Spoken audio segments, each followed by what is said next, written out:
I often find myself wondering what's going on in your mind. I'm curious about what occupies your thoughts, what dreams or plans you have for the future, and what excites or worries you the most. As we move forward in our journey together, I feel this deep desire to understand you on an even deeper level. I want to know more about the people you hold dear, your friends and family, the ones who have shaped your life in different ways. I want to know what kind of bonds you share with them, what brings you closer, and what might drive you apart. There's also a part of me that's curious about the things you don't often talk about, the silent fears that may haunt you or the memories that hurt your heart. I want to know what makes you feel insecure or what situations cause you to overthink, so I can better understand the worries that weigh on you. Knowing these things will help me be there for you in the way you need. I want to be able to support you fully, not just when everything is going well, but also in those moments when life feels overwhelming. I think a lot about what makes you smile, especially in difficult situations. What is that one thing that can brighten your day, even when everything seems to be going wrong? I want to learn that secret, so I can always find a way to make you feel better, no matter the circumstances. Similarly, I wonder what should be done when you get angry. How can I help you calm down and feel at ease? When you cry, I want to know the best way to comfort you and let you know that everything will be okay. It's important for me to understand how I can be the best partner for you, emotionally and mentally. There are also practical things I want to know, like whether you have any phobias or fears I should be mindful of. Are there things that trigger discomfort or anxiety for you? Do you have any allergies or sensitivities I should be aware of, especially when it comes to food, scents, or the environment? I want to understand these little details because I want to make sure that I'm looking out for you in every way possible. I'd love to know what your favorite shows are, what kinds of movies you enjoy watching, and what foods you can't resist. These small preferences might seem trivial, but to me, they are pieces of the puzzle that make you who you are. Knowing them will help me bring more joy into your everyday life. As we prepare to embark on the journey of marriage, I want to be fully aware of the things I should avoid and the things I should do to make you happy. Your happiness is not just important to me, it's everything. I want you to feel deeply loved, cherished, and secure in our relationship. I know that marriage is a significant change in life, and it can come with its own challenges and uncertainties. That's why I want to make this transition as smooth as possible for you, so you never feel overwhelmed or uncertain about us. I understand that there are things on your mind that you may not have shared with me yet. That's okay. I'm patient, and I'll wait for you to trust me enough to open up fully. Building trust takes time, and I want to earn it. I want to win your heart and your love, not through pressure, but through consistent support and understanding. When you marry me, I want you to feel absolutely secure and sure of your decision. I want to help clear away any doubts that you may have, and I want to be there for you, helping you make the best decision for your happiness. I know you often think about everyone around you and consider their needs before your own. But this time, I want you to follow your heart. Do what makes you happy, even if it doesn't get everyone else's approval. If your heart is in agreement, that's all that matters. Too often, we hold ourselves back from pursuing our desires because we worry about how others will react, and in the process, our hearts suffer. I don't want that for you. I want to create an environment in our marriage where you feel so comfortable that you never hesitate to pursue your heartfelt wishes and dreams. A happy marriage is one where both partners are equally content, where no one has to sacrifice or compromise their joy to make the other person happy. In our marriage, both of us need to be happy, that's non-negotiable. You are just as important as I am, and I never want you to forget that. I know you think about my happiness a lot, but I want you to think about yourself too.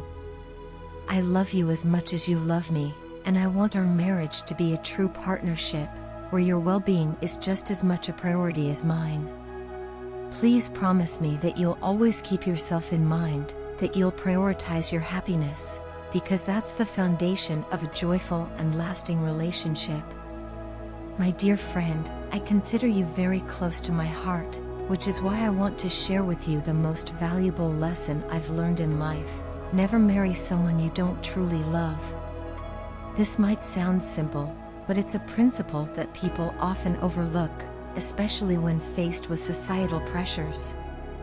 Throughout my life, I've heard the saying, marry someone who loves you, not necessarily the one you love, and at first glance, it might sound like good advice. People assume that being loved is enough, and that in time, you can grow to love the person who loves you. However, trust me when I say this is misguided.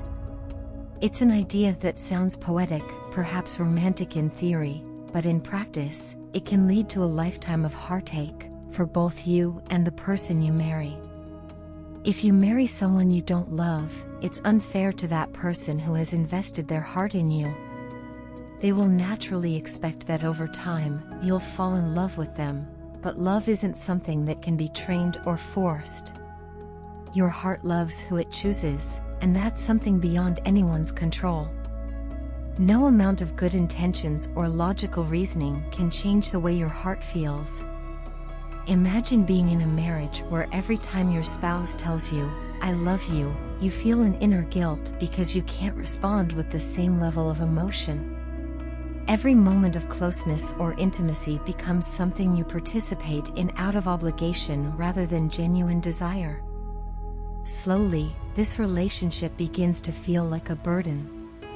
You're constantly aware of the emotional gap between the two of you, and over time, that gap only widens. Living in such a marriage would weigh heavily on your conscience.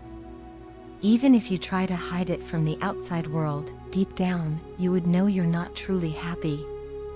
You might feel as if you're betraying your spouse emotionally, yet trapped because society or family expects you to make it work. You may also find it difficult to confide in others, because from the outside, everything seems fine. Friends and family might see a functioning marriage, but inside, you'll feel isolated and misunderstood. It's so much better to marry someone you genuinely love. When love is present, everything you do for your partner comes from a place of joy and sincerity, not from a sense of duty. Your heart is engaged in the relationship, and even in difficult times, love can help you overcome challenges together. Marriage, after all, is not just about companionship, it's about emotional fulfillment and connection. If you marry someone you love, you'll have the peace of mind knowing that you're both equally invested in building a life together. Whether the relationship ultimately succeeds or not is a different matter, but at least you'll have the satisfaction of knowing that you gave it your best from the heart. On the other hand, marrying someone you don't love traps you in a difficult emotional situation. You might try to convince yourself that you can live as friends, but marriage is far more than a friendship. It's about emotional intimacy, vulnerability, and shared dreams. Movies and TV shows often portray the idea that two people can live contentedly as companions without romantic love, but that rarely works in reality. Without love, a marriage can feel hollow and unsatisfying, even if it functions on a superficial level.